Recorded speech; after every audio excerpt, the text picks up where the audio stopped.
2 நாளாக கொஞ்சம் உடம்பு சரியில்ல, வீடியோ எடுத்து வச்சுட்டு எடிட் பண்ண முடியல. ஸோ மண்டே அண்ட் டியூஸ்டேக்கான லஞ்ச் மெனு என்னென்னு பார்க்கலாம். மண்டே வந்து பார்த்திங்கன்னா கத்திரிக்காய், முருங்கைக்காய், அப்புறம் காராமணி போட்டு புளிக்குழம்பு மாதிரி ஸ்டைலில் வந்து குழம்பு வச்சுருந்தேன். இது கூடவே முருங்கைக்கீரை பொரியல் வந்து பண்ணியிருந்தேன். ஸோ ஹஸ்பண்ட் லஞ்ச் பாக்ஸுக்கு சுட சுட சாதம், காராமணி குழம்பு, முருங்கைக்கீரை பொரியல், தயிர், இது கூடவே ஸ்நாக்ஸுக்கு ஆப்பிள் கொடுத்து விட்ருந்தேன். எங்கள் வீட்டில் லஞ்ச் மெனு எப்படி டிசைட் பண்ணியிருந்தோம்னா, ஒரு நாள் குழம்பு சாதம் அப்படின்னா இன்னொரு நாள் வந்து வெரைட்டி ரைஸில் ஃப்ரைட் ரைஸ் அந்த மாதிரி ஏதாச்சும் இருக்கணும். ஸோ டியூஸ்டே வந்து பார்த்திங்கன்னா தக்காளியில் அரைச்சி சேர்த்து கொஞ்சம் பிரியாணி மசாலா சேர்த்து பிரியாணி ஸ்டைலில் தக்காளி சாதம் வந்து ரெடி பண்ணியிருந்தேன். இதுக்கு தொட்டுக்க பர்ஃபெக்டான காம்பினேஷன் தேங்காய் பால் சேர்த்த முட்டை குழம்பு தான். இந்த முட்டை குழம்பு வந்து பார்த்திங்கன்னா முக்கியமாக சப்பாத்தி அண்ட் வெரைட்டி ரைஸ்க்கு செம சூப்பராக இருக்குது. இந்த 2 ரெசிபியுமே கூடிய சீக்கிரம் லாங் வீடியோவில் இல்லை ஷார்ட்ஸில் நான் ஷேர் பண்ணுறேன்.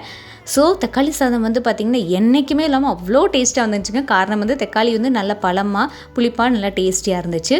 ஸோ ஆஃப்டர்நூன் லஞ்ச் பாக்ஸுக்கு தக்காளி சாதம் கூடவே முட்டை குழம்பு வச்சுருந்தேன். எப்போயுமே வந்து பார்த்திங்கன்னா தக்காளி சாதம் மத்தியானம் சாப்பிட்றத விட நைட் சாப்பிட்றப்ப செம சூப்பராக இருக்கும். இது கூடவே ரைத்தா, ஸ்நாக்ஸுக்கு வந்து கார்ன் வச்சு விட்ருந்தேன்.